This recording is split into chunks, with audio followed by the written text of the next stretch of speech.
नमस्कार दोस्तों, आज हम पढ़ेंगे सजीव जगत की विविधता, सजीव व निर्जीव।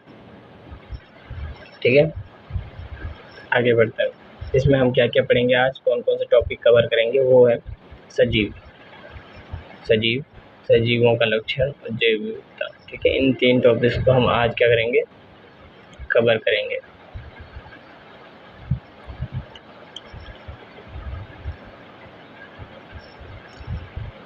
सजीव, लिविंग बींग्स। जीव जगत में सजीव व निर्जीव दोनों प्रकार की वस्तुएं उपस्थित होती हैं तथा दोनों का ही निर्माण तत्व एलिमेंट से मिलकर बना होता है। ठीक है, आगे देखिए, इसका सेकंड पॉइंट क्या है। सजीवों का शरीर कार्बन तथा अकार्बनिक पदार्थों से मिलकर बना होता है। सजीवों का निर्माण मुख्यतः 99% भाग कार्बन, हाइड्रोजन, ऑक्सीजन और नाइट्रोजन का होता है। इसका थर्ड पॉइंट है, सजीवों का प्रमुख लक्षण क्या है। सजीवों का प्रमुख लक्षण जीव द्रव्य प्रोटोप्लाज्मा है की उपस्थिति होती है। ठीक है, अब किसी सजीव में अगर प्रोटोप्लाज्मा नहीं पाया जाएगा तो वो सजीव नहीं कहता है। ये एक प्रमुख लक्षण है सजीवों का। ठीक है, जीव द्रव्य एक जटिल क्रिस्टलीय कोलाइडी सजीव द्रव्य। क्रिस्टल मतलब देखिए, क्रिस्टलीय कैसे होते हैं कि जैसे कि हमें बालू देखते हैं ना, बस बालू देखते हैं तो बालू क्या है, क्रिस्टलीय होती है। रेत बालू होते हैं, वो क्रिस्टलीय होता है ना। और कोलाइडी का मतलब क्या होता है, जैसे कि धुंध हो गई। ठीक है, समझ गए ना आप कि कोलाइडी और क्रिस्टलीय क्या होता है। तो वो एक सजीव द्रव्य है, उस प्रकार का एक सजीव द्रव्य होता है। ठीक है, जीव द्रव्य में क्या होता है, सभी जैविक क्रियाएं, बायोलॉजिकल एक्टिविटीज होती है। सभी बायोलॉजिकल एक्टिविटीज जीव द्रव्य में होती है।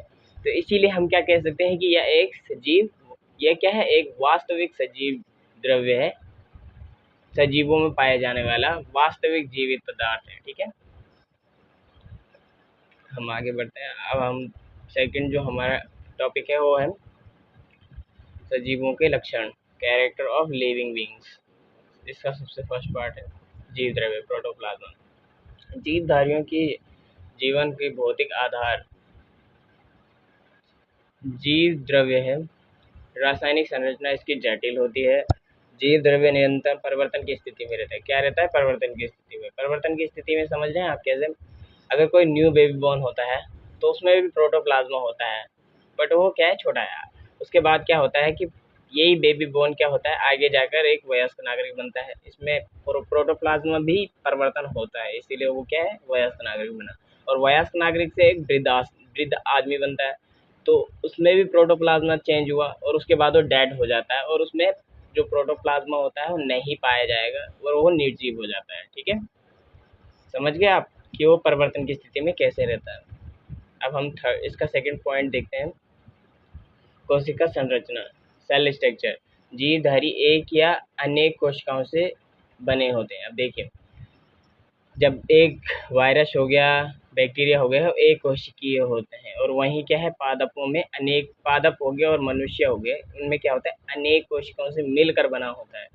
ठीक है, ये बहुकोशिकीय होते हैं। पादप व जंतु में जीव द्रव्य कोशिका झिल्ली द्वारा घिरा हुआ होता है। जो ये जीव द्रव्य होता है ना, ये कोशिका झिल्ली द्वारा घिरा हुआ होता है। किसमें, जंतुओं और पादपों में। क्योंकि ये बहुकोशिकीय है, इसीलिए इनमें क्या है, कोशिका झिल्ली द्वारा घिरा हुआ होता है। ठीक है, कोशिका झिल्ली आपको पता ही होगा, 9th और 10th में तो आपने पढ़ा ही है। पादपों में क्या होता है, कोशिका झिल्ली के बाहर भी एक और निर्जीव कोशिका भित्ति होती है। अब कोशिका भित्ति क्या है भाई, अब जैसे ये पादप है, इसमें क्या है, प्रोटोप्लाज्मा है, और ये क्या है, एक कोशिका झिल्ली द्वारा घिरा हुआ है। और आपने देखा होगा कि पेड़ के बाहर क्या होता है, ऐसे ऐसा कुछ कठोर सा और एक लकड़ी टाइप का, मतलब कठोर सा भाग होता है ना। तो ये क्या है, यही है वो निर्जीव कोशिका भित्ति।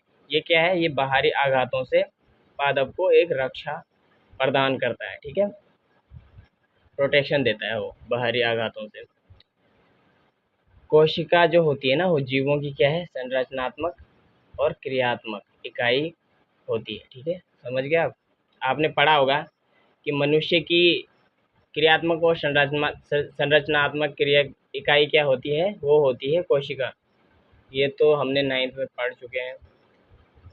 अब इसका थर्ड है पोषण, न्यूट्रिशन, अपाचन, मेटाबॉलिज्म, रेस्पिरेशन, श्वसन, गति, मोशन, वृद्धि, प्रजनन हो गया जैसे कि, और संवेदनशील, अनुकूलन, उत्सर्जन और जीवन चक्र। ये सभी किसी अगर जानवर में या किसी वस्तु में पाए जाए तो वो क्या है, सजीव कहलाते हैं। ठीक है, अब हम आगे देखते हैं जैव विविधता, बायोडाइवर्सिटी।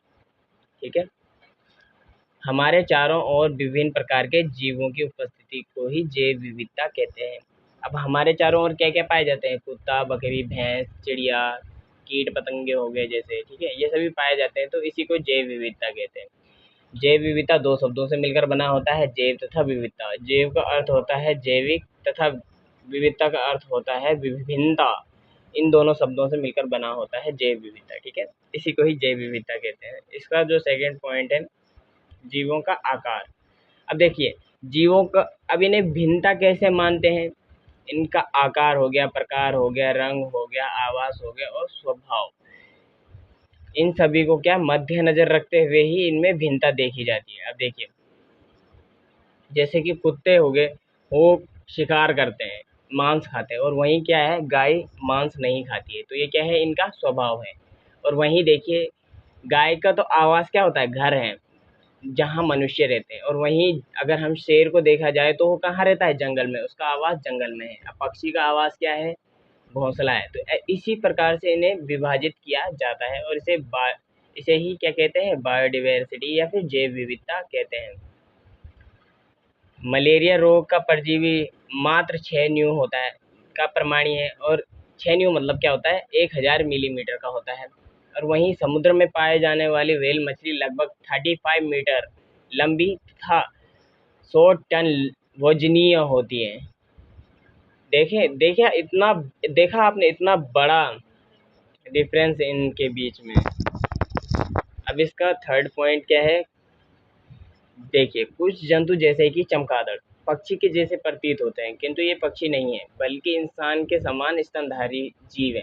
अब स्तनधारी जीव क्या है, स्तनधारी जीव मतलब जो अपने बच्चों को क्या है, अपना दूध, स्तन से दूध पिलाते हैं, उन्हें स्तनधारी कहते हैं। जैसे कि मनुष्य भी एक स्तनधारी है, गाय स्तनधारी है, ये सभी स्तनधारी कहलाते हैं। समझ गए आप। अब आगे देखिए, इसी प्रकार व्हेल भी एक मछली के जैसे प्रतीत होती है, पर ये क्या है, मछली नहीं है। ठीक है, ये भी एक स्तनधारी कहलाती है। तो आज के लिए इतना ही दोस्तों, इसका सेकंड पार्ट लेके आऊँगा मैं। धन्यवाद।